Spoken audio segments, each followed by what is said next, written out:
Hi there, my name's Madeline, and today I'm going to be interviewing my dear friend Bert Harding, and I'm going to be talking with him about his new book called The 4 Groundbreaking Unknown Facts of Reality, and asking a few questions just from reading the book that comes to mind for me, and I hope it helps you too. Okay. Hi Bert. Thank you. How's it going? Very good. Yes. Yeah. I'm looking forward to this interview. Wonderful. Me too. Okay, so the first question is really wanting to have a more experiential understanding of emptiness. Okay. Because from reading it, I can understand, and maybe with my mind a little bit, Yes. but wanting to, experience it deeper. I'll have to say briefly how that word emptiness also came into being. Okay. One time I made a statement on video, and I said, I addressed it to the people who were listening, and I said, if you were to ask me, Bert, what have you learned in the 50 years you've been doing this spiritual work, service, whatever? And I said, bluntly, and again I came to the point without hesitation, I said, what I've learned is to trust I am. And I left it at that. Okay, and I was doing this interview with Deborah, my daughter at the time. That was on video number 4, in case you want to refer to it on YouTube. Anyway, and then I received a flood of mail. You know, so many emails saying, what do you mean by I am, and how do you trust, and how do you get to understand deeper, etc., the meaning of that. So then I thought, it's so common, everybody's asking the same thing. I've had about 20 questions. And I put them together, and I said to myself, I'm going to write an article, and I send it to all these people who have written me, asking me about what I meant. And then I went to bed. But when I went to bed, I couldn't help but really focus on this thing. Mm-hmm. And then I fell asleep. At 3 o'clock in the morning, I felt compelled to wake up and write about it. But it's not something that I decided to do. It was something so compelling, so motivating. And it said, it has to do with 4 unknown facts of reality. And they are unknown because they are so in depth beyond the usual thinking mind. And what I was interested about it is that it was my intuition talking to me. I call it my intuition, because it was part of myself talking to me. But what was interesting, which never actually happened before with such an extent, is that this voice took a personality of its own. It's as if I could argue with it. It's as if I could ask it questions and tells me the answer. If I don't agree with something, it confirms and it keeps on pushing the point. Mm-hmm. So imagine, it's just like, it was incredible. So I was so excited that I wanted to give it all my attention, and there was a fear that I might lose this intuitive voice. Mm-hmm. So I said to myself, well, I'd better lock myself up in the room and answer these questions so that there would be no interruptions, you know. So I turned off the phone, and I made sure that if anybody knocked, I would not answer. I didn't even want to go to the bathroom. If I ate, I just ate a banana fast before I didn't want to lose this voice. And even sleeping, for example, I would lie down and meditate rather than just sleep, because I wanted to keep in touch with it. And I didn't know what was going to be an article or what, but it was so compelling. Mm-hmm. I had no choice in the matter. The voice is all that mattered at that moment. And anyway, it went on for 10 days like that, believe it or not. Now, in those 10 days, I only ate about a couple of bananas a day, just water. And I didn't do anything else. I never went out, I never showered, I never shaved. I just focused only on simply writing down what was telling me. Yeah. Well, after 10 days, a book turned out close to 300 pages. And I really... This all came in 10 days. This all came in 10 days, yeah. 10 days. But I never stopped writing for 10 whole days, you know. And I didn't set it on chapters or except it was broken down into the 4 unknown facts. And then the publisher kind of took care of the order. Anyway, and it taught me so much. Now, the one thing that was emphasized was this: to get away from the objective mind. See, the mind objectifies everything, even if you talk about something abstract like love, okay? It has an idea. If a person happens to be physical, they think of physical love. If a person is emotional, they think of lovemaking. If they happen to be a little bit more spiritual, then they think of the spiritual communication or separate feelings. But the point I'm trying to make is that everybody has its own concept about love. The moment you have a concept about love, that's not love. Okay? And it made it very, very clear that love cannot be conceptualized. It's not emotional, it's not physical, although that comes part of it. But love is all-encompassing, and love is all that there is. There is nothing but love, and nothing works but love. It was so emphasized and so clear. So therefore, when it started telling me that the first unknown fact is infinite intelligence, supreme intelligence, it is what we call God, it is unconditional love. See, immediately the voice made me know that even as I was receiving that knowledge, I was conceptualizing it. It's so automatic in our mind. I was already making ideas what I think unconditional love is. And then it said, now, it said, call it emptiness. Because emptiness is one word that has no concept in it. Because what we call truth is subjective, it is not objective. And we are so objective because of the body, we objectify everything, that we limit everything. And we bring it on to our own level of seeing. But in order to go beyond that level of seeing, we have to call it something that cannot be defined. And the word emptiness cannot be defined. Try to define emptiness. Where there is a beginning, there is no end, there is no peripheral point, there is no margin, there is no structure, there is no form. I'm thinking of even a concept of trying to describe the emptiness of of this room or a glass, like there's no water in the glass, and trying to describe how there's nothing in it, and it's like that's right. Because what makes the glass are the structure of the glass. You think of it when you think of the space. See, when we think of the room, the space in this room, we think of the 4 walls. But if you break out the walls, you're into empty space, you see? But even then, you try to structure something, you try to create something in order to form it. The mind has to objectify.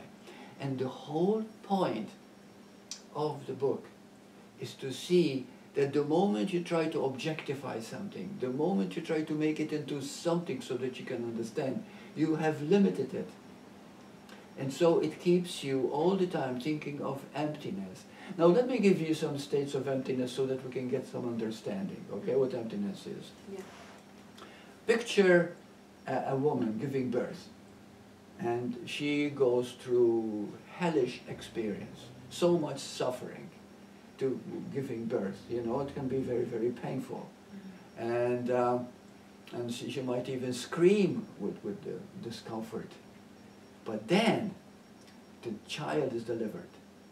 The child is given into her arms. She holds the baby into her arms. And at that moment, all pain has gone away. At that moment, she's empty. Got it? Now that emptiness is love. She looks at the child, And at that moment, she is love. But not something is love, not someone is love. It is love because the moment is timeless. And when time is gone, holding the baby in her arms, in that moment, she is one with the child. Okay? So that's emptiness. One time I had a friend, and she said to me, Bert, I understand what you meant by emptiness. I was in India, and there was a little girl, and she was given a watermelon.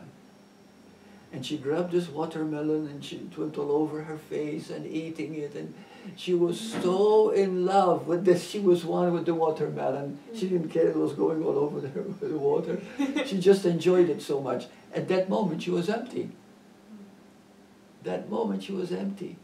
So we begin to see here that what we call emptiness is not an abyss. It's not a void per se.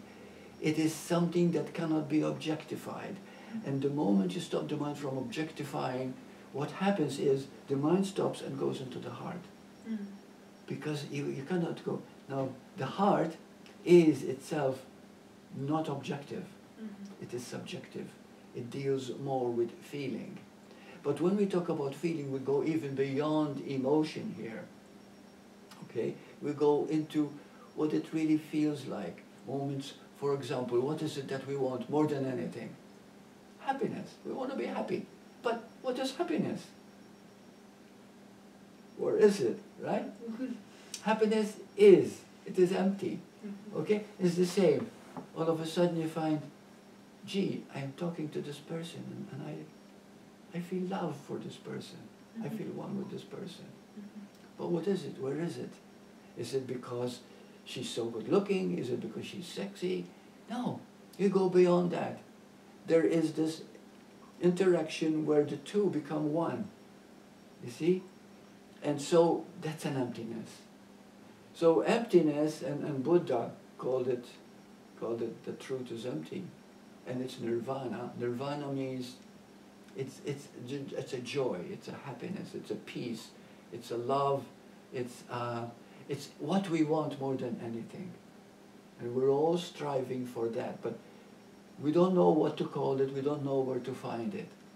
So we can only find it according to our own limited intelligence. If you happen to be very physical, then physical pleasure becomes nirvana to you, becomes this joy, but it's so much more than that. You see? Or you go to wild parties, or drinking, or getting drunk, or whatever we call it, bungee jumping, or you free fall from a plane in order to experience that egoless state of being empty. You see? But even that is not it. Because it's not something you do, it is something that is. And when you begin to understand it in moments of silence, that this moment, this timeless moment, is itself emptiness. Another thing too I'd like to go into is that there are only two emotions. In psychology, it gives you a list of emotions, there's hundreds of emotions. But it's actually made up of two. Now let's simplify it. Love or fear. Now, under fear comes everything. Depression, anxiety, anger, whatever. It falls under the form of fear. Fear is the feeling that you're going to lose something. Something is going to be taken away from you, your health, your ego, your whatever. It's a feeling of loss. I'm not good enough, there's something wrong with me, I'm missing something, blah, blah, blah. That's fear. And then we have love. Love is everything that is good, that is fine. That is who you are. That is who you and I and everyone else is. It is all that we want. We want to feel good. You see, we call it that goodness. But now, love or fear, and this is what the book became interesting, is that love or fear are also one. See, like many people ask, why is everyday life so full of suffering? Okay? And so much fear in life. Is that necessary? Yes. We are here to experience it. And the only way that we can learn and grow and evolve is to meet our fear. And when we meet our fear, what happens? We find love. So fear is a need for love. The Course in Miracles says that all fear is really a need or a call for love. So if, however, there is a fear, and you don't want to meet it, you don't want to understand, you want to get away from it, I don't want to think about it, blah, blah, blah, what happens? It gets worse. And then you become mentally sick, and you end up in a mental home, or being drugged, or whatever, and lose perspective. In other words, you're out of it completely, you see? But that need not be. What is happening in life is to give us experience. Fear is a natural process of telling us, I don't understand this, I don't know what this is for. I don't have to understand it, I don't have to know it. All I have to do is accept it, that somehow or other I have a need for love. I have a need to feel good right now. If I am unhappy, what am I seeking? To be happy, right? Yeah. It's very simple. If you ask your heart right now, I am depressed, but tell the heart the truth, okay? What is it that I would want more than anything? To feel good, to be happy again. But we do not see the simplicity of it, okay? So emptiness leads you automatically into simplicity, because the moment you make something into something, the moment you make it tangible, the moment you make any definition of it, because we want to understand. The mind wants to figure it out. Stop figuring out. Stop trying to understand. Be with it. The moment you become one with it, that very being is who you are. You're a human being. You have found the answer. So what is the difference between love or fear? Simple. Fear is time. Love is no time. Okay, let's go into it. Fear. Regret. Guilt. Past. Anxiety. Future. I wonder what's going to happen. You see? So it's constantly going past, leading into the future. And we never live in the moment. So we're full of anxiety. We're never relaxed. We're never who we are. So we never understand anything because we're trying so hard to understand something that cannot be understood. But one day you find yourself very still, up on a mountain, or somewhere out in nature. And there comes a moment when you just feel so good. And then you find all it is nowhere to be found. It is nothingness, it is emptiness in the moment. That emptiness is joy, it's love. Did you ever see a child, a 1-year-old child laughing? And it's contagious. And all you have to do is look at them laughing and you start to laugh too. There's no reason for the laughter, there's nothing funny. But it's so cute, it's so beautiful. Because it's coming from no time. It's just there, you see? It's alive. So are we getting into what emptiness is here? You see, that the moment we define something, we're losing it because we're objectifying something that is objective, something that is subjective. Right. Okay? So number one item of the 4 unknown facts is this. Don't even call it God. Don't even call it love. Call it is. Okay? Instead of emptiness, call it is. Just is. Eventually you'll begin to see that this is, which is everywhere and everything, just is. Okay? Is the I am of you. I am. And then you understand something so profound, and this is called self-realization. I am. I am. This means that I am is the Lord of your being, the essence of you, the life, the fullness of you. You see? I am. So therefore, And the Bible says, take not the word of the Lord in vain. Okay? How do we take it in vain? When we say, I am guilty, I am ashamed, I am not good enough. You're taking the name of the Lord in vain. Because the moment you say, I am, the I am is holy. The I am is divine. You see? And throughout the Bible, this is the greatest teaching of all. The I am is a divine name. Mm-hmm. It is not referring to a person, it is referring to I am that I am. Mm-hmm. I am that, you see? That emptiness, that I am that is, that infinite being. I am a human being. And you find that the human is always chasing after the being, because the being is. It is happy, it is joyous, it is in the moment, it is childlike, it is innocent. Okay? But the human is always chasing after these things.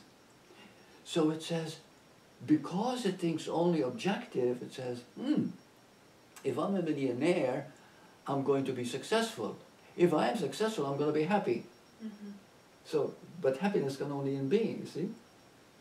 So we're chasing the being. Mm-hmm. So whatever you do, like for example, I would like to have a family and I'd like to have a beautiful home, you know. Beautiful home, and you picture this beautiful home and the family in it. But what is it you're picturing? Not only security, but love, belonging. You see, all the items of being, all the items of emptiness. They're already here. They're already here in the timeless. You see? So this is when we begin to understand the stillness, you know. The stillness of the moment, and then we find that this moment is so rich, so rich. It's filled with love. And so number one is the highest love, unconditional love. You see, all religions have structure, families have structure, nationalities have structure, the way we bring up children, the way we should behave. But there is no way to bring up children. There is only allowing them to be. And when a child, you might say, but if I give the child total freedom, aren't they going to be spoiled and influenced by others? No, the reason is that if you give them the full freedom, you have giving them respect. And then they know that they can think for themselves. If they are in company who are taking drugs and leading a life that is not conducive to goodness, the child will know, will not feel comfortable. Because at home, he felt respected and loved.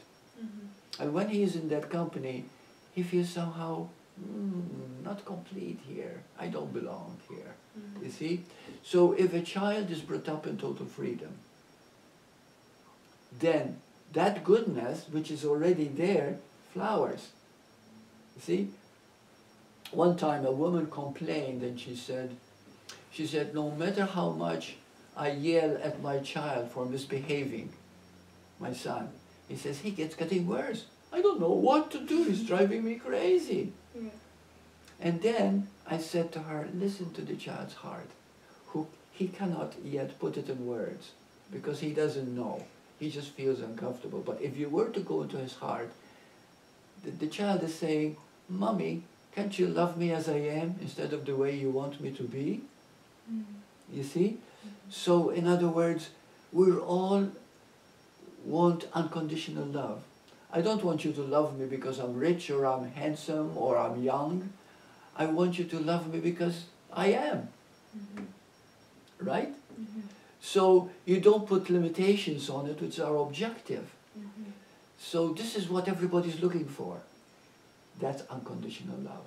So number one, unknown fact.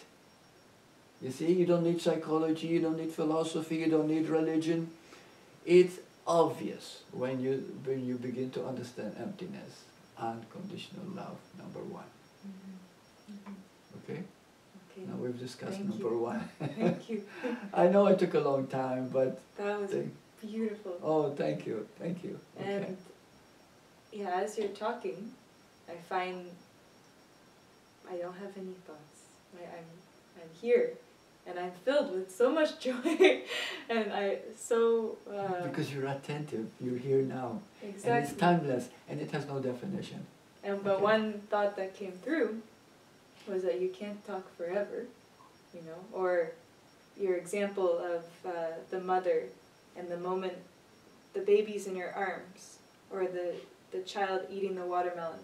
We can't just constantly eat watermelon That's or right. constantly have the Because baby. it's not an act. Yeah. It's not an act. Emptiness is empty. Yeah, Yeah. but those moments, it Mhm. seems like we don't, it's so, we've gone through so much, or it's so blissful or whatever, that we don't desire anything other than what we're experiencing in the moment. Yeah. But I can see how it can trick our body or minds into thinking that we now have to chase those experiences, or that Right. bungee jumping, or living whatever to Mhm. have that fulfillment, Right. versus being able to trust that it's actually just our nature. And so how do It is we overcome that Beautiful. fear, or that lack of trust, that it's not dependent This on is where anything we go into outside? number 2. Okay. Okay, thank you. Yeah. Beautiful. Now, number 2 is this. Are you ready for this? Number 2 is emptiness again. But it is our greatest human fear. What you are afraid of is only one thing. Call it whatever you want. Death, suffering, mention humanity to man, war, it doesn't matter. It all comes back to one thing. Okay? It's a fear of emptiness. Fear of emptiness is the ultimate fear. Because when you don't understand emptiness, you suffer. And the suffering is empty. If I am empty, this means when I die, I'm annihilated. I'm no more. I'm finished. That's what you think emptiness is. We have these ideas what the mind creates, you see, because it's so objectifying everything, it cannot deal with that which is spirit. Mm-hmm. And spirit is the truth. Emptiness and spirit are one and the same thing. So therefore, the greatest human suffering is a fear of emptiness. But then you might say, but Bert, aren't we saying that emptiness is unconditional love? It is love itself? It is infinite intelligence? Yes. Yes. Therefore, whenever you are suffering, it's a call for love. It's calling you back to stop and look at it. Don't run away from it. Don't try to understand it. Don't go to somebody and says, why am I feeling like this? Because they're going to find a reason for it. They're going to tell you this is what you're suffering from.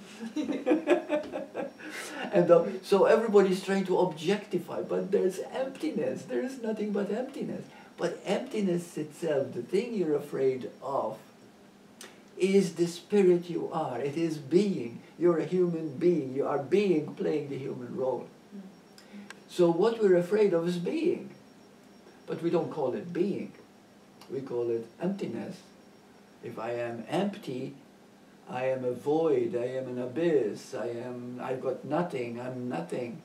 Well, in truth, that's what spirit is, because we cannot get away from the fact of objectifying things.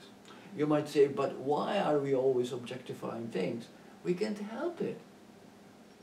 Because Course in Miracles talks when consciousness came into being, then that's when a split was created from God, because our true nature is pure awareness, and consciousness comes from pure awareness. So what psychologists call consciousness is really what we are conscious of. Okay, what we're conscious of is the body, is our environment, is the world, is what we are living with. Everything is an object. That doesn't mean that there are no objects. It means that the very nature of being itself is objectless. Like the breath, for example. What keeps you alive all the time is the spirit, the breath of the spirit. You're being breathed. And right now I'm talking animatedly because the spirit is getting into that timeless state where I flower. You see, when we are in a state of emptiness, we are joy. And it has nothing to do with, it's the opposite of fear. But because we don't understand, we think of emptiness as something to be empty of something, which in truth it is. But we can't relate to emptiness, we can't relate to spirit. And so, when we wake up, what is called spiritual awakening is simply spiritual awakening. The spirit has awakened. All of a sudden we know, oh, I just am. I am. I am spirit. You see? So the I am is made up of 3 levels, really, you know. First, I say I. I think, I know, I believe, I have, I need, I. That's called ego. Okay? That's everybody is an I. Then you go into number 2, because you want to learn, you want to grow, you want to expand. And how do we expand? How do we evolve? By stopping being a single unit, by seeing that everything is a whole, expansive. If I am like this, then everybody else is basically like I am at my level. But when I go into number 2, I see that everybody is the same I am. The I that everybody is the same I. But everybody thinks it's theirs, it's personal. But there is no personal. There's only emptiness, which is beauty, which is love, which is joy. And then you take it on the 3rd level. That if I take anything from you, I'm taking it away from myself. If I hurt you, I'm hurting myself. If I think against you, I'm thinking against myself. This becomes very advanced. And this is when we find our oneness. You cannot hurt without hurting yourself. And you feel it. You feel it. Yeah. You feel discomfort immediately. So therefore you begin to think in terms of oneness. You see? When you reach the 3rd point of I. And then you call it I am. The I is not just an I, but am. It's M. It's being. I am this. You see? And can you say anything more beautiful than that? No, you can't when you begin to understand it. I am. You don't need religion, you don't need philosophy, you don't need psychology, you don't need metaphysics. You just need you. You. Taking a deep breath and being in this moment. And you have it. You see? And that's why meditation can be so beautiful, because it comes to you in your own